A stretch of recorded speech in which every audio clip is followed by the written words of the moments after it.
जय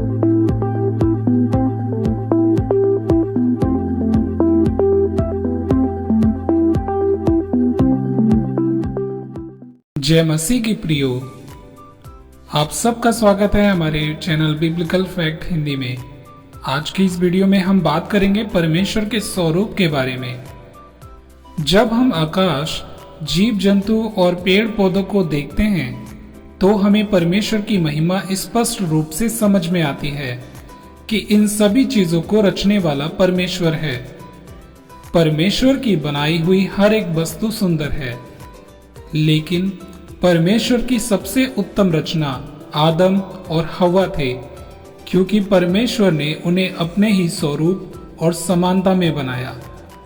लेकिन किसी भी पशु या पक्षी की सृष्टि परमेश्वर के स्वरूप में नहीं की गई। इसलिए आदम परमेश्वर की सृष्टि का सबसे महत्वपूर्ण हिस्सा था, क्योंकि आदम अच्छे और बुरे का फैसला खुद कर सकता था।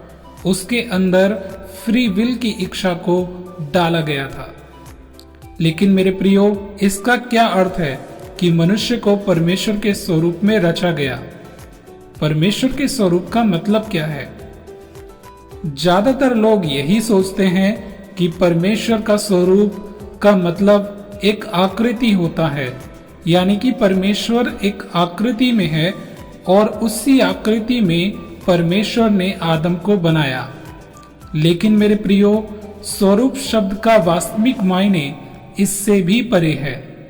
इसके अर्थ को समझने के लिए हमें स्वरूप शब्द के लिए इस्तेमाल किए गए इब्रानी अनुवाद पर ध्यान करना होगा। स्वरूप के लिए इब्रानी शब्द सेलेम है, जिसका मतलब होता है एक परछाई, एक शैडो। हमारी परछाई बिल्कुल वैसा ही व्यवहार करती है जैसे हम करते हैं। यदि हम बैठते हैं तो हमारी परछाई भी बैठती है। यदि हम खड़े होते हैं तो हमारी परछाई भी खड़ी होती है। यदि हम हाथ हिलाते हैं तो हमारी परछाई भी हाथ हिलाती है। परमेश्वर के स्वरूप को समझने का यह सबसे सटीक एग्जाम्पल है।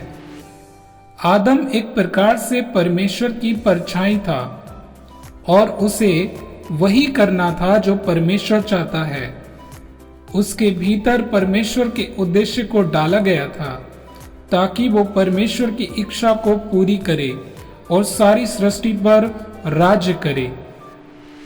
लेकिन आदम ने परमेश्वर की आज्ञा को तोड़कर पाप किया, तो उसने परमेश्वर की इच्छा के विरुद्ध कार्य किया और इस तरह परमेश्वर का स्वरूप आदम से खो गया था। जब तक आदम परमेश्वर की आज्ञाओं में बना हुआ था और उसकी इच्छाओं को पूरी कर रहा था, तब तक वो परमेश्वर के स्वरूप में था। लेकिन जिस समय उसने अपनी इच्छा को पूरा किया, अपनी इच्छा को माना, तो वो परमेश्वर के स्वरूप से वंचित हो गया। पाप ने आदम के स्वरूप पर गहरा असर डाला।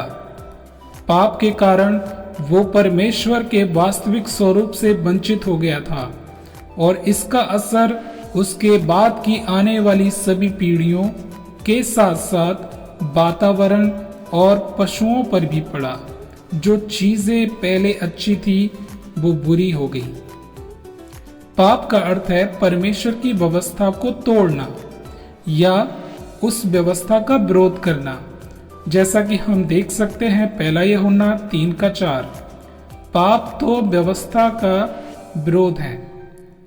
ये पाप मृत्यु को लेकर आया और मृत्यु सब मनुष्यों में फैल गई, जैसा कि वचन में लिखा हुआ है, इसलिए कि सब ने पाप किया और परमेश्वर की महिमा से रहित हैं। लेकिन परमेश्वर जो दया का धनी है, उसने पहले ही से उद्धार की योजना को बताया, जिसमें परमेश्वर का पुत्र यीशु मसीह शैतान के सिर को कुचल देगा। यीशु मसीह इस दुनिया में आए, मारे गए और तीसरे दिन जी उठे। यरूशलेम की खाली कब्र उनके जी उठने का प्रमाण है। इसलिए जब कोई यीशु पर विश्वास करता है और उसकी आज्ञाओं का पालन करता है, तो वो परमेश्वर के स्वरूप को प्राप्त करना आरंभ कर देता है। इसलिए लिखा है, हम उसके तेजस्वी स्वरूप में अंश अंश करके बढ़ते जाते हैं।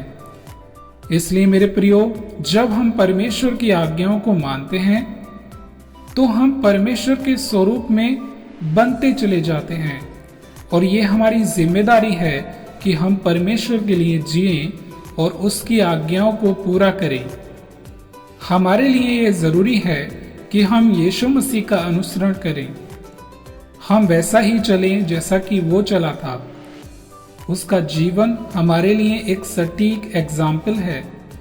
मैं उम्मीद करता हूँ इस वीडियो से आपको आशीष मिली होगी। आप सबसे रिक्वेस्ट है कि चैनल को सब्सक्राइब करें और वीडियो को ज़्यादा से ज़्यादा शेयर करें। मिलते हैं अगली वीडियो में। शालोम।